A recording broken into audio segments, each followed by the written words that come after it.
Hello and welcome to Jeopardy! I'm Annabelle, your host. Let's go ahead and meet our contestants today. Anna, and also Anna. Let's go ahead and take a look at our categories. Pee-pee poo-poo. Book talk.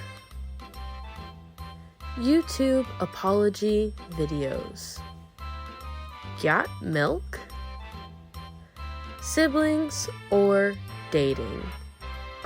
Let's try YouTube apology videos for 200.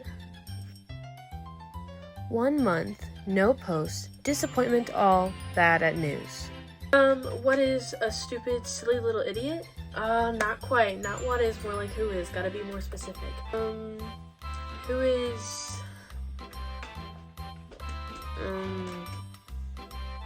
the government? Sorry, Anna, no. Again, more specific. Oh, who is Annabelle?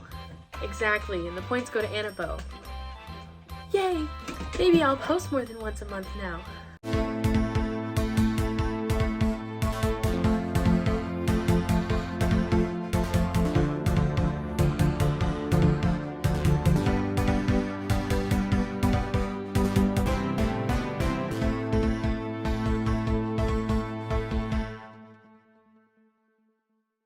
Hello everybody and welcome back to the Weekly Shitter.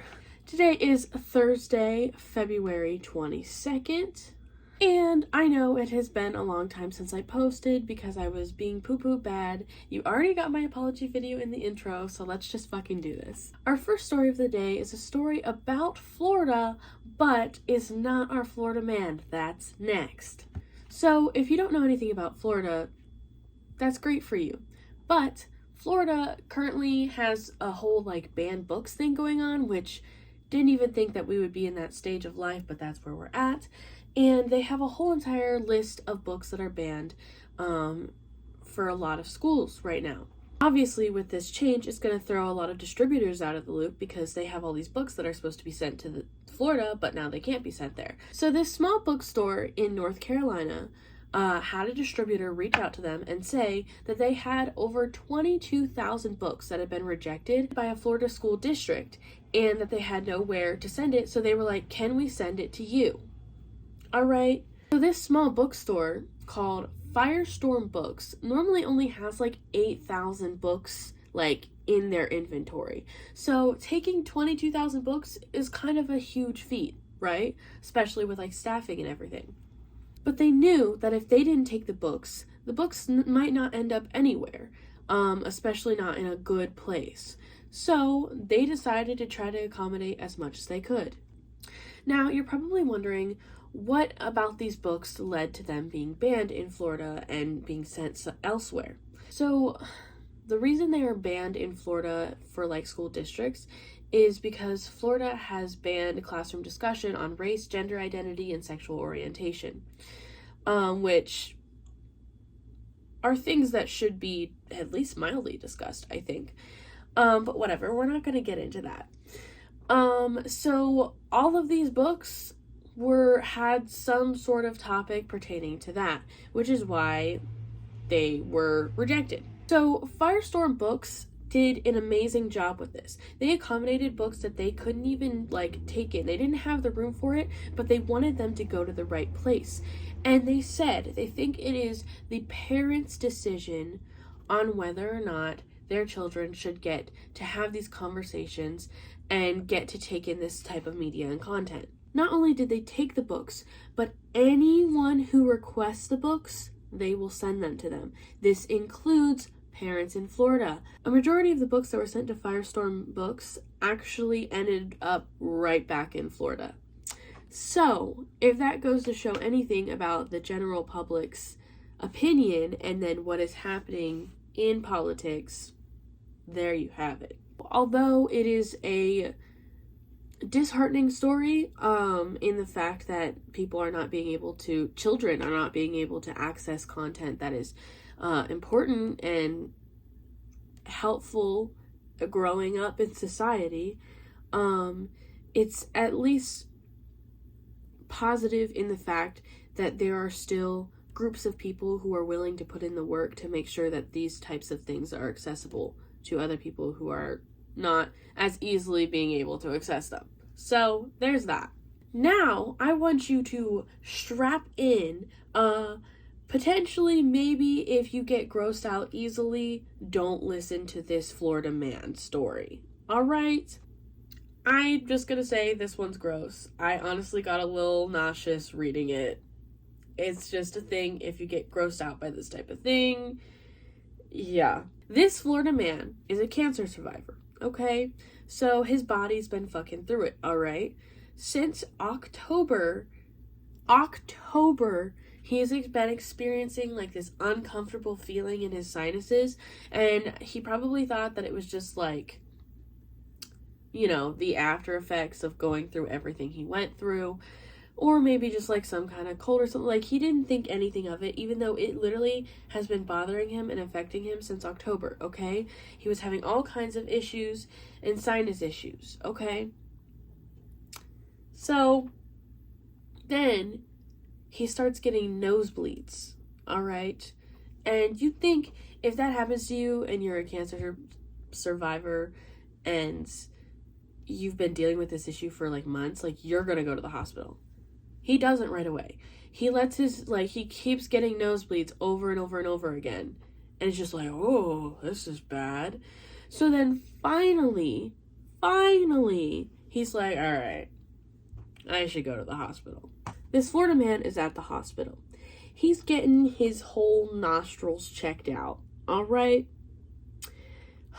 And the doctor says, hold on, I see movement. The way I would have just passed away. God, the picture is so nasty. I'm not putting it on here because honestly, y'all do not need to see this. But the doctor's like, all right, we need to get a camera up in there because something weird's going on. So he puts a camera up in there and finds dozens, if not hundreds, of bugs in this Florida man's nose. Absolutely not. Also, sponsor me. Anyways, so there are tons of bugs just crawling around this man's nose, in his sinuses. Oh my god, the pictures make me so nauseous. This is actually a rare condition called nasal myiasis, which is the infestation of fly larvae. Why the fuck can I not pronounce that right now? I've done it before. Anyways, he had tons of parasites in his nose for literal months. And he didn't feel it. Like, how did it just bother you? How did you not go, I can feel shit going? Like, and like from the pictures, like, did he never look in a mirror? Not once. Like, do you ever like check yourself for boogers? You know, to like just like make sure you're good?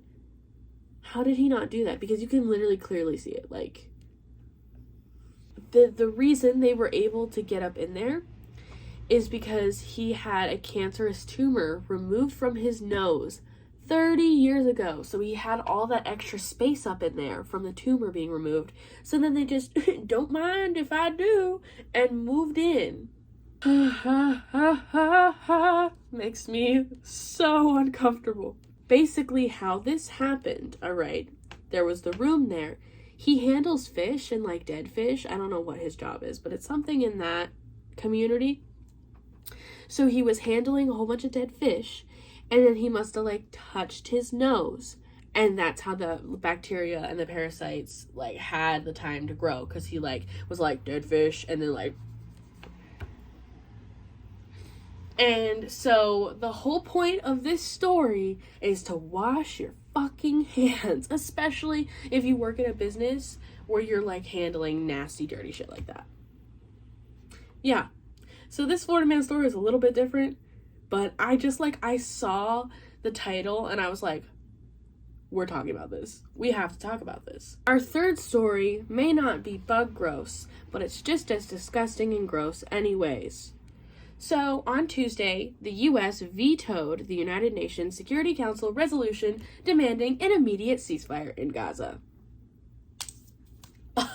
Again, I believe. Is this the second, third, fourth time that the U.S. has been literally the worst to do this? They're doing it. Right, yes. 13 out of the 15 member panel voted yes. The UK abstained.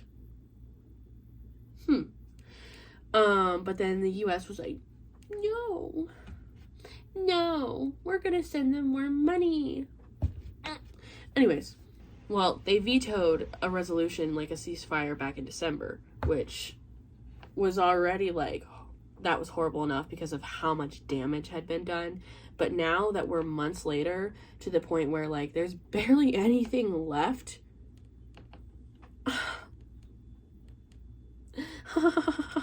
So apparently the US is drafting their own resolution for the UN to like not call for a permanent ceasefire, but more of like a temporary one. Just like enough to get like aid in before they let them just bomb them again, I guess.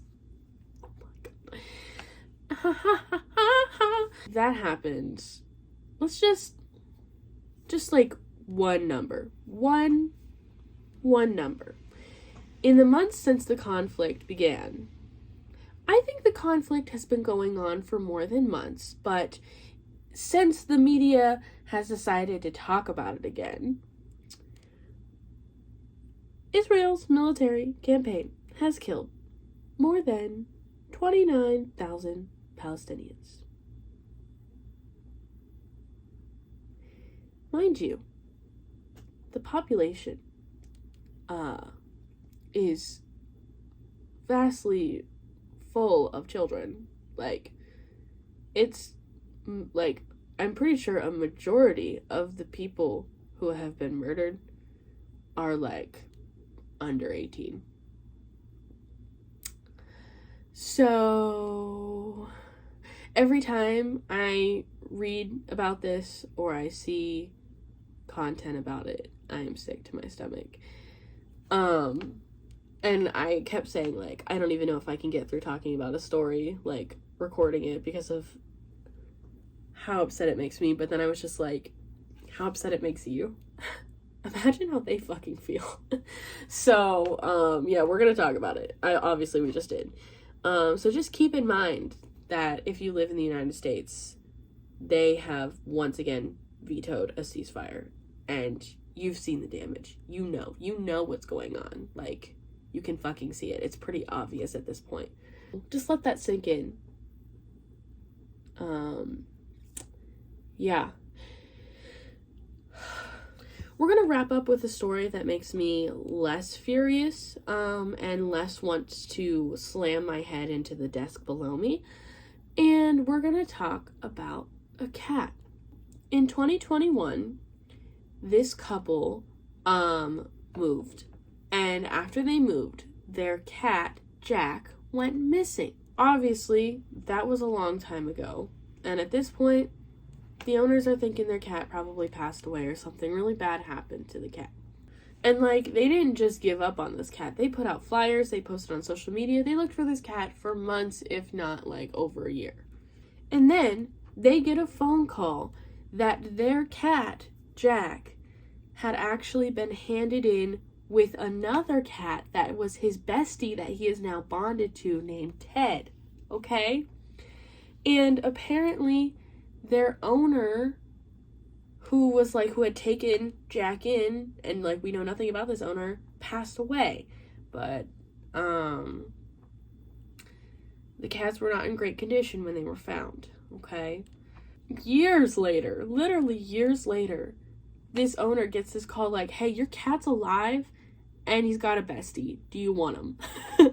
So she gets to go pick up her cat and his bestie Ted and bring them back to her home after thinking that she had lost her cat years ago.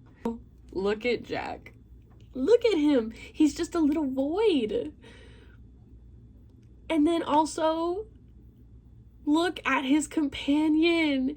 He has a mustache. He's literally got a mustache. Oh my god. And a goatee. That's so good. So, and here's what's great about this. You worry, like, does your cat forget about you or whatever after such a long time like that? But apparently he, got home, settled in immediately, and everything's great. Now, he did have a form of the cat flu, and they were really worried he was actually going to die, but he's got treatment, and he's on medicine, and he's okay. So, both cats are doing great. They've found Jack has returned to his safe home, and now Ted gets to experience another loving home. That's so good, honestly. This is what the world deserves. But yeah, fantastic little story. Happy for Jack and Ted. Glad that they have found their forever. Oh my god, do you think they're in love? In my heart, those two cats are in love. That is all for this week's Weekly Shitter. Thank you for stopping in. I know it's been a while, so your support is really appreciated. If you've gotten this far, please like and subscribe because we're gonna jump right back into it.